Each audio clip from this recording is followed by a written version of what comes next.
हरिओम। भक्ति की वाणियां चल रही हैं। नंबर 1008 1008। सगुण निर्गुण तो गुण है, गुणातीत भावना है, जिसके लक्षण कहे सुने नहीं जाते। सगुण निर्गुण तो गुण है, गुणातीत भावना है, जिसके लक्षण कहे सुने नहीं जाते। क्या कह रहे हैं गुरुदेव? सगुण निर्गुण ये ऐसे विषय हैं जो हम अक्सर भक्ति में हम सुनते हैं। सगुण और निर्गुण क्या है? सगुण जहां साकार है, जो गुणों से युक्त है, वो है सगुण की भक्ति। जहां आप साकार को देखते हैं, उसके रूप को, उसके गुणों को, वो गुणों से युक्त है। निर्गुण ऑपोजिट, उसका कोई रूप नहीं, निराकार, जिसको हम ब्रह्म का रूप को भी कह सकते हैं। निर्गुण भक्ति कि ये दोनों है। एक है सगुण भक्ति साकार की, एक है निराकार की निर्गुण भक्ति। एक है गुणों से युक्त, एक है गुणों से परे, लेकिन फिर भी गुण है। लेकिन गुणातीत क्या है? वो सिर्फ एक भावना है।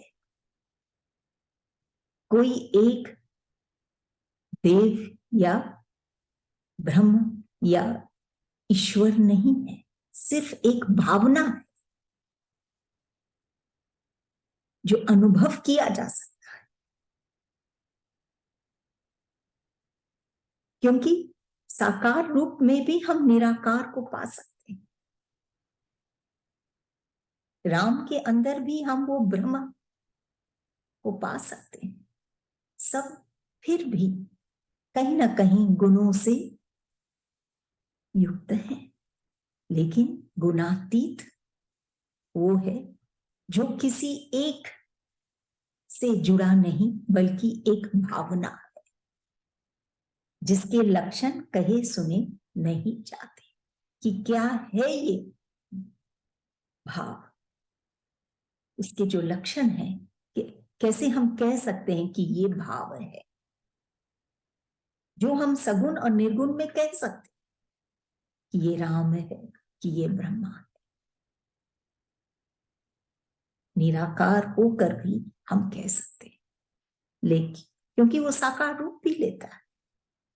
लेकिन गुणातीत सिर्फ एक भावना है, जिसके बारे में हम कुछ कह नहीं सकते, कहे सुने नहीं जाते। कोई ये भाव को व्यक्त नहीं कर सकता।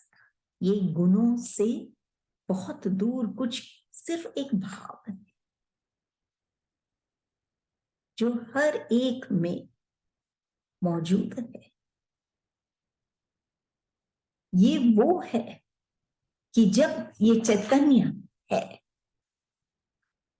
तो कितना ही भारी व्यक्ति क्यों ना हो, वो हल्का फुल्का होके घूम सकता है। लेकिन अगर ये चैतन्य नहीं है तो 4 जन चाहिए उसको उठाने।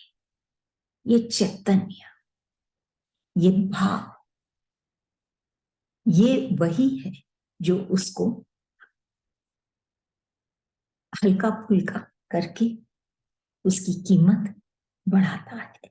ये गुणों से बहुत दूर है, परे है। इस भाव में कोई गुण नहीं, ये तीनों गुण नहीं, कोई क्वालिटी नहीं, सिर्फ एक भावना है। भक्ति में एक निराला, या कहें बहुत अति गहरा भाव। साकार सगुण निर्गुण से भी परे वो गुणातीत। वहां पर कोई रूप नहीं, न सगुण न निर्गुण, सिर्फ भाव। उससे जुड़ना, उसमें एक होना, उसमें समाना, बिना कोई रूप के, बिना कोई गुण। तो कह रहे गुरुदेव, उसके लक्षण कहे सुने नहीं जाते।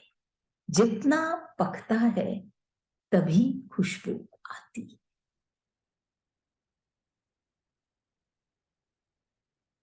कि ये जो कहीं पे पढ़े थे कि जो मुंह तक उड़ रही थी आज लिपटी है पांव से। बारिश क्या हुआ, मिट्टी की फितरत ही बदल गई।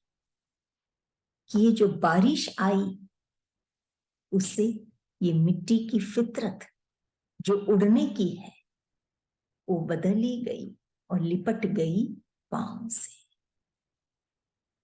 ये बारिश, ये ईश्वर का भाव, ये ईश्वर का प्रेम पाने से ये फितरत ही बदल गई। कि न गुण न निर्गुण, गुणों से परे।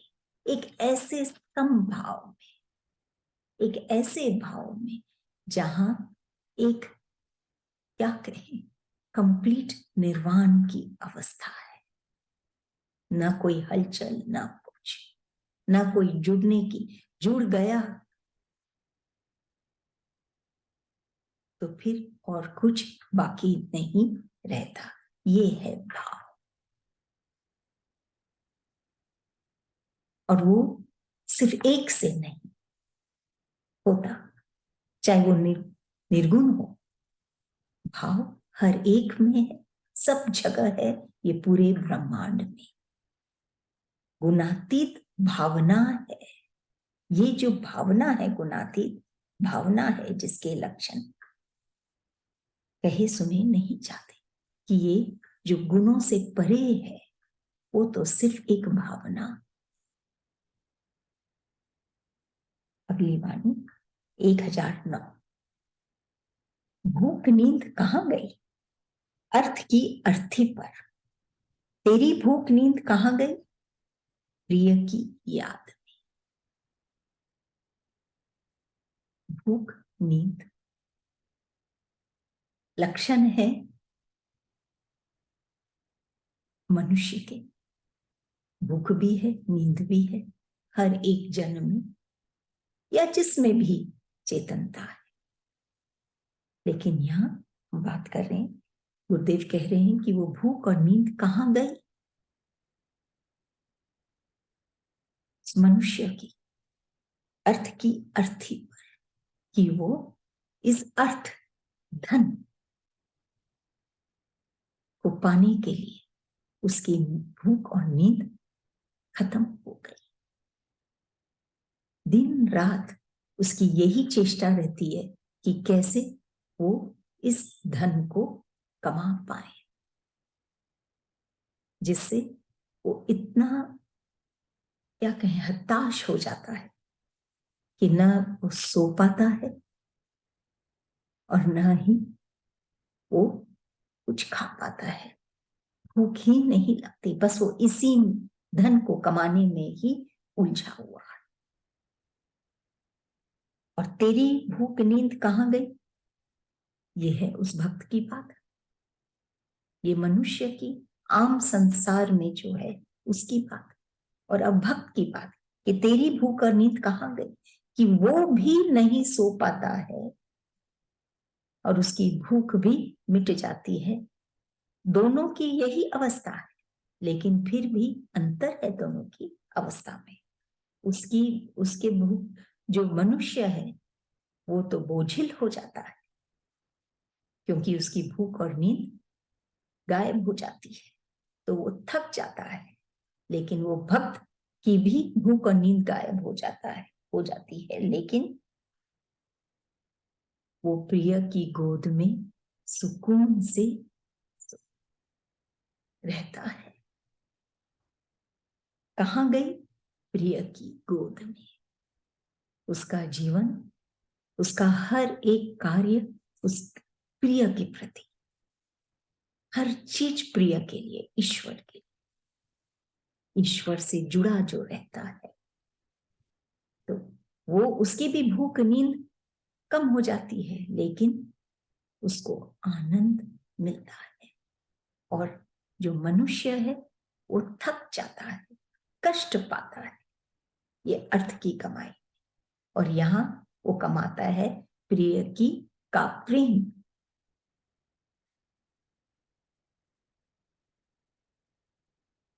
कि जब वंदन करते हैं, उसके भजन में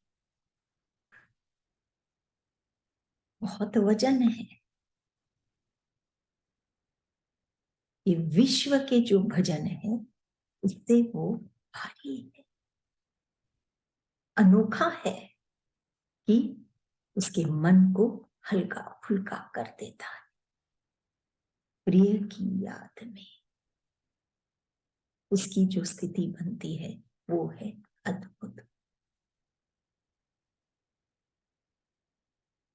कि जब कोई नम्र हो जाता है तो वो किसी के दिल में जगह बनाता है। कि वो नम्रता जो आ गई, जिसके कारण वो पक गया, नम्र के कारण रस से भर गया, खुशबू से भर गया, तब वो प्रिय के दिल में, प्रिय की गोद में वो स्थान पाता है। तो भूख प्यास होकर भी वो बहुत कुछ पाता है। और वो मनुष्य भूख प्यास खोकर इस अर्थ के लिए और ज्यादा उलझता चला जाता। अगली वाणी 1010 वास्तव में, वास्तव में और निरर्थक है। वास्तव में, वास्तव में और निरर्थक है। कि वास्तव में बेहतर क्या है, वास्तव में क्या है, कि वास करें हम तव में, उसमें, तुम्हारे में, तेरे में, वो इष्ट में, और निरर्थक है, और सब कुछ निरर्थक है।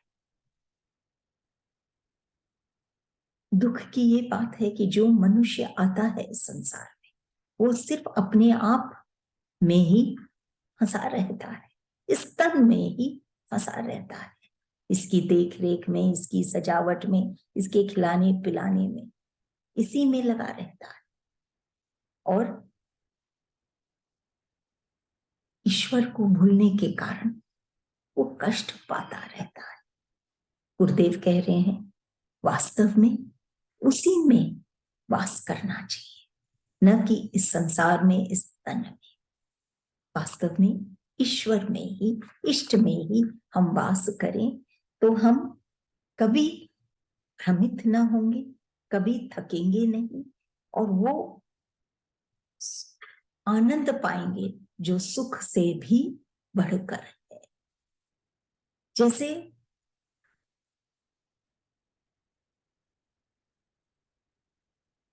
जैसे चेन की एक कड़ी टूट जाए तो पूरा चेन कमजोर,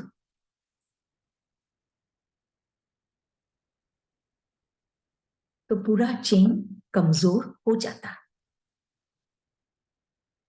मशीन, उसका एक पार्ट भी खराब हो जाए तो वो मशीन नहीं चल पाती। ऐसे ही ये तन को चलाने के लिए अगर ये मन कमजोर है तो हम आगे नहीं बढ़ पाते। ये मन, ये हृदय, इसको कमजोर नहीं होना है,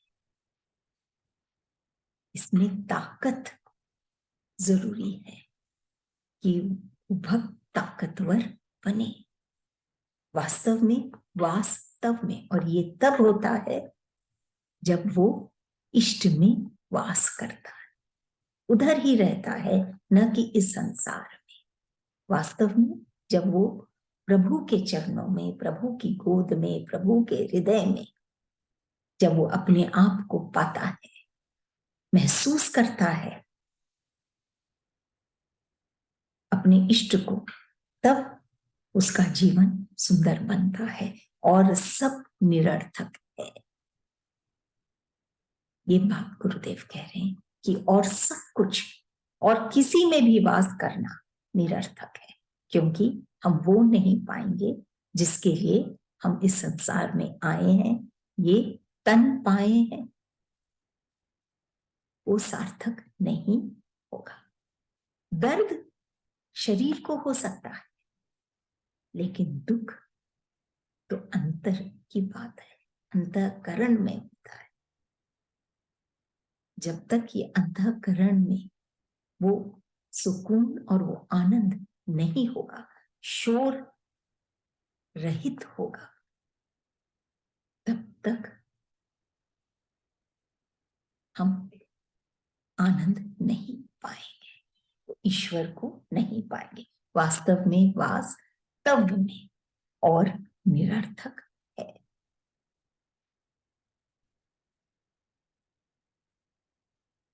हाउस इन 1011 थक गया मैं, तुम न थके, नित नए प्रेमी मिले।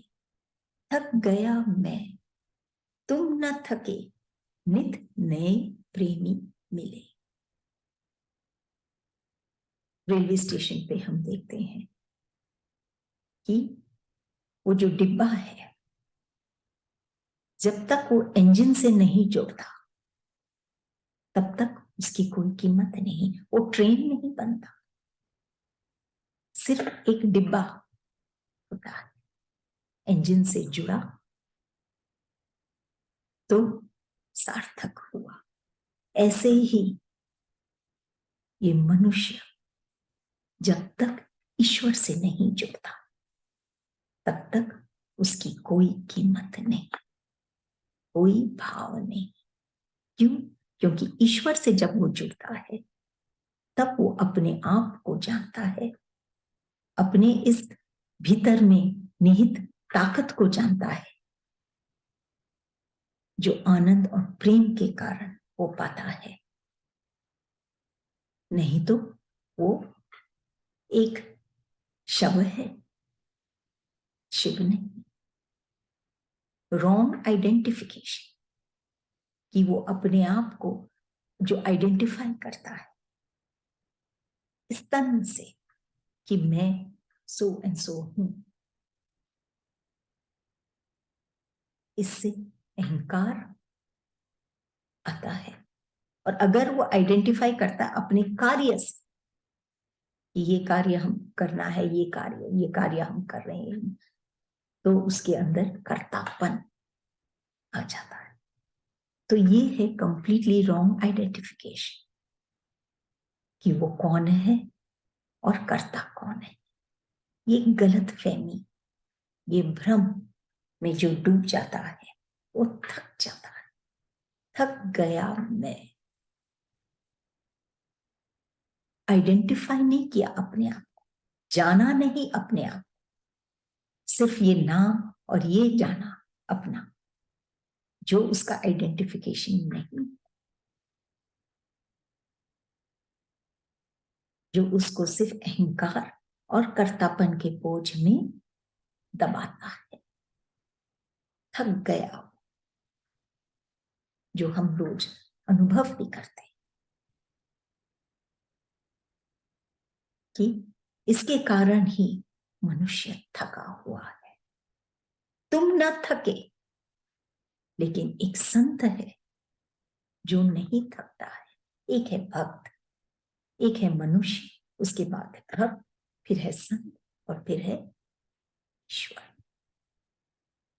मनुष्य थकता है, भक्त भी बहुत हद तक पाता है आनंद, लेकिन एक संत की बात कुछ और है, वो कभी नहीं था।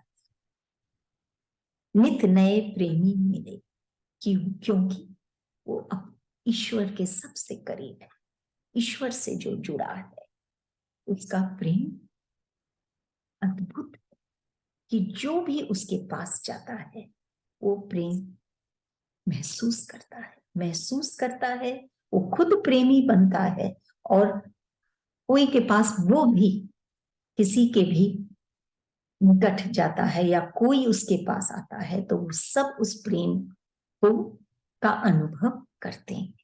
थक गया मैं तुम न थके, नित नए प्रेमी मिले, कि जैसा भी वो वक्त हो, वो मनुष्य हो, अहंकारी हो, थका हुआ हो, जैसा भी वो हो, कमजोर हो, जब वो संत से मिलता है तो वो उस प्रेम को पाता है। इससे समझ में आता है कि प्रेम ही वो भाव है जो एक मनुष्य को, एक भक्त को, एक संत को ताकतवर बनाता है, और कोई धन नहीं, कण भर है इस प्रेम के आगे, जो ईश्वर के लिए, खुद के लिए, स्वयं के लिए झलकता, तब स्वतः ही हर एक में, क्योंकि वो ईश्वर के लिए है, तो वो हर एक में वो ईश्वर को देख पाता है, स्वयं में भी। तब वो थकता नहीं, उसकी जिंदगी ईश्वर ही हो जाते हैं।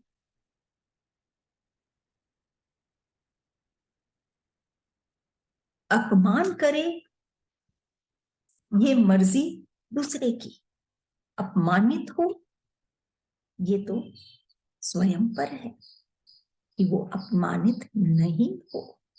कोई अपमान करे भी तो भी वो अपना अपमानित नहीं हो। ये जो स्थिति है, ये जो ताकत है, ये तभी आता है जो ये संतों में होता है, जब वो इष्ट से जुड़ते हैं। तुम न थके, नित नए प्रेमी मिले, बल्कि हर रोज नए प्रेमी, क्योंकि जैसा भी है वो आया ये संत की शरण में, तो उसको प्रेमी ही बना देता है ये संत।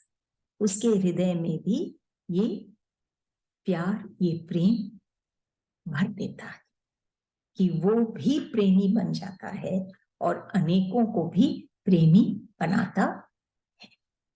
थक गया मैं तुम न थके, नित नए प्रेमी मिले।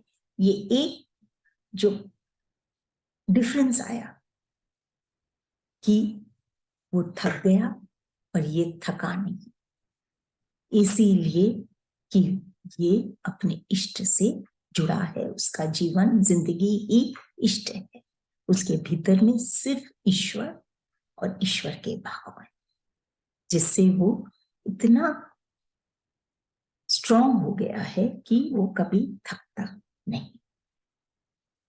और जो थक गया है उसमें कर्तापन, अहंकार और रॉन्ग आइडेंटिफिकेशन कि वो कौन है, वो उसको अभी वहां पे वो भ्रमित है, क्लियर नहीं है, क्लैरिटी नहीं, इसीलिए वो थक गया है। वो संत क्लियर है क्योंकि उसको ईश्वर का स्वरूप वो जानता है।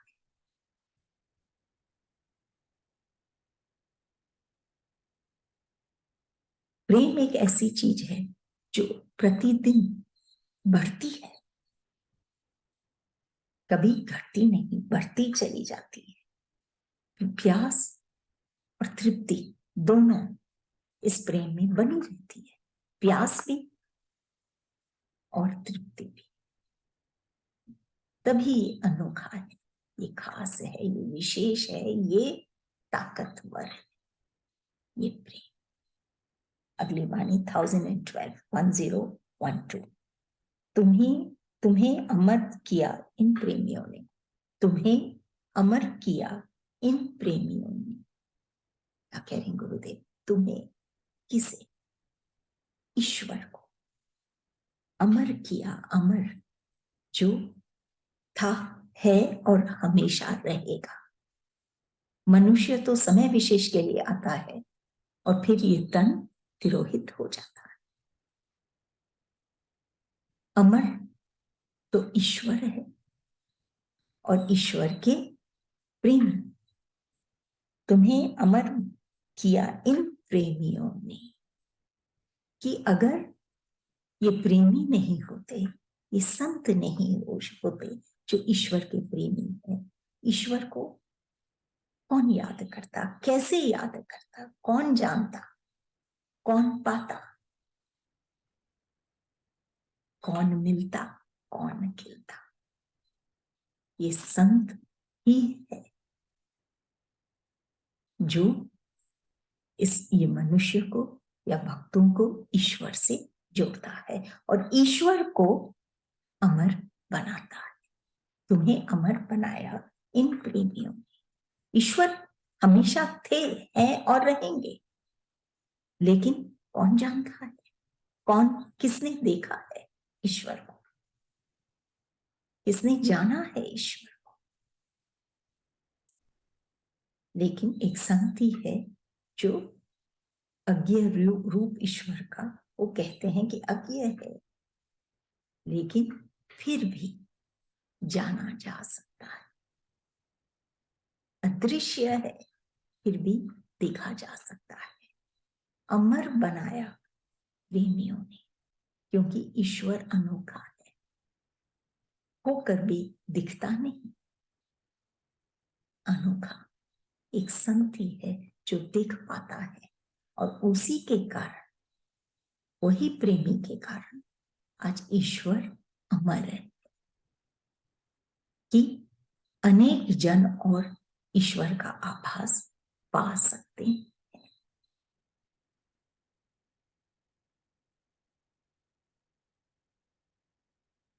कि संतों में कोई खास बात है।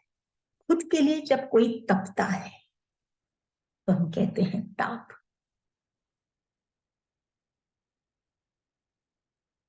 लेकिन औरों के लिए कोई तप कहता है, करता है, तो वो है परम।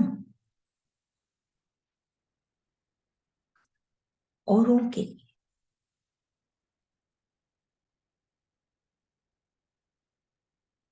यही चीज है संतों में, औरों के लिए तपते हैं, औरों के लिए जीते हैं और ईश्वर को अमर बनाए रखते हैं।